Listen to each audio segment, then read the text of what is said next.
Have you ever said something you regretted later? Words are powerful, and sometimes a simple comment can stir up chaos, hurt someone, or even damage relationships.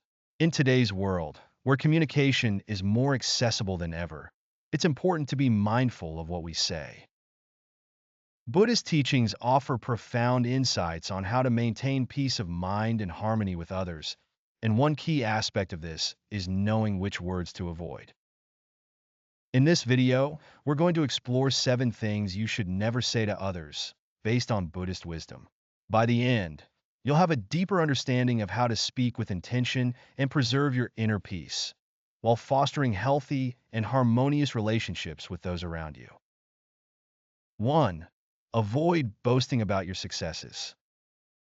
Everyone experiences success at some point in their lives, whether in their career, personal achievements, or talents.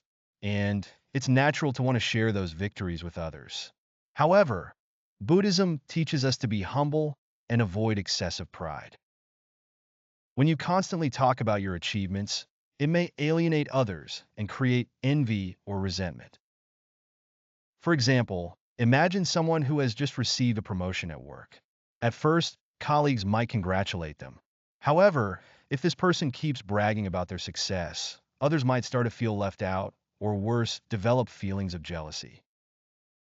Eventually, this person might find themselves isolated, and their success no longer feels fulfilling. Boasting can lead to an imbalance in relationships and a disturbance in your peace of mind. Buddhism encourages us to focus on humility, not boasting, and to approach others with empathy and respect. 2. Don't dwell on past failures. We all have moments in life where things don't go as planned. Maybe you've made mistakes or faced challenges that were difficult to overcome. It's common to revisit these past failures in our minds, but doing so too often can prevent us from moving forward. Buddhism teaches us to live in the present moment and not be attached to the past. When we constantly talk about our past failures, we only reinforce negative emotions. We keep reliving the experience, which makes it harder to heal and grow. Letting go of past regrets allows us to focus on the present and take positive steps forward. If you find yourself talking about past mistakes frequently, try redirecting your energy toward what you can do now to improve. Reflecting on the past is helpful, but it's the actions we take today that shape our future. 3. Avoid criticizing others. It can be tempting to criticize others, especially when we're frustrated or upset. But according to Buddhist teachings, when we criticize, we reflect our own inner dissatisfaction. Our negative comments are often a projection of our own struggles or unhappiness. Rather than focusing on what's wrong with others, Buddhism encourages us to cultivate gratitude. When we criticize, we perpetuate negativity. Instead, expressing appreciation for the good in others can not only improve your own state of mind, but also help foster a sense of harmony and understanding. If you find yourself criticizing, take a moment to consider whether your comments are truly necessary. Is there a way to offer constructive feedback without tearing someone down? Developing a habit of gratitude, even in challenging situations, can help you break the cycle of negativity. 4. Don't talk about your wealth or income.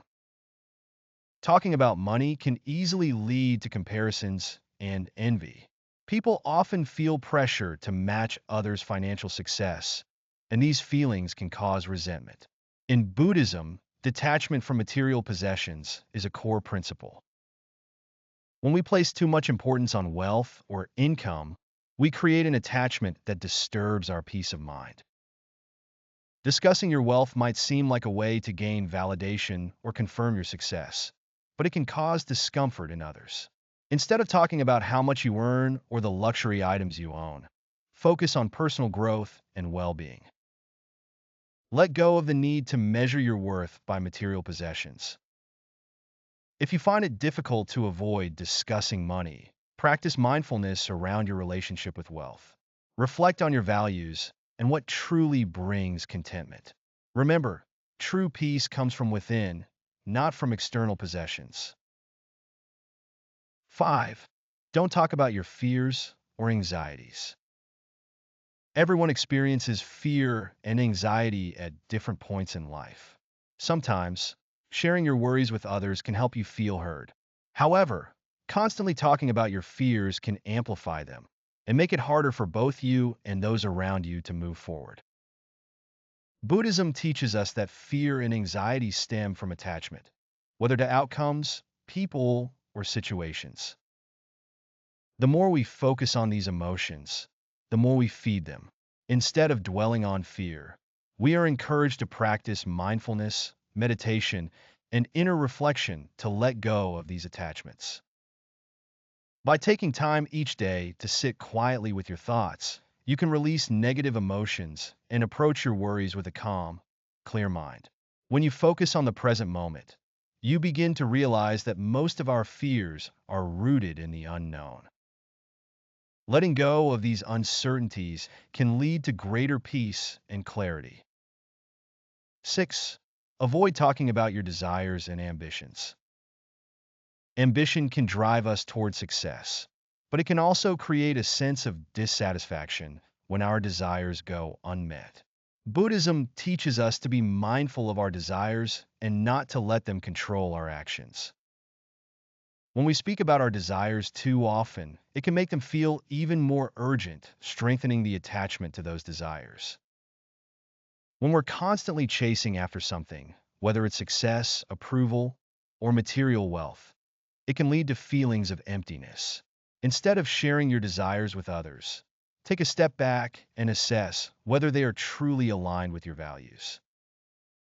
Reflect on what you really need and whether your desires are rooted in temporary satisfaction or long-term fulfillment. Buddhist teachings emphasize the importance of letting go of excessive desire. By focusing on contentment with what you have, you'll find that your peace of mind is less dependent on external circumstances. 7. Don't share other people's secrets. Trust is the foundation of any healthy relationship. When someone confides in you, they are sharing something personal and meaningful. Disclosing someone else's secrets, whether intentionally or by accident, can deeply damage your relationship and break their trust in you. Buddhism emphasizes the importance of respect and integrity. By sharing someone's secret, you violate their privacy and can cause harm not only to that person, but to the entire relationship. It's essential to protect the trust others place in you by keeping their confidence. If you're tempted to share something you've been told in confidence, take a moment to consider the consequences. Is this information essential to share? If not, honor the trust you've been given and keep the secret safe. Conclusion. Buddhism teaches us that our words have the power to create or destroy, to heal or hurt. By being mindful of what we say and choosing our words carefully, we can foster a life of inner peace and harmonious relationships with others.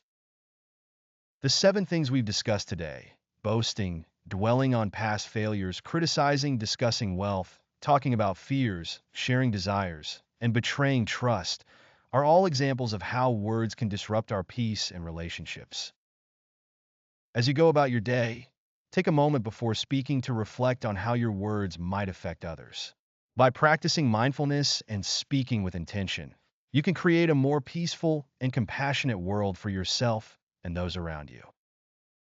Remember, a few small changes in the way we speak can lead to big changes in our lives. Let's strive to practice these teachings and cultivate a life filled with harmony and understanding. Thank you for watching, and I hope these insights help guide you toward a more peaceful and mindful existence. Call to action. If you found this video helpful, please like, share, and subscribe. Let us know in the comments which of these teachings resonated most with you and how you plan to incorporate them into your life.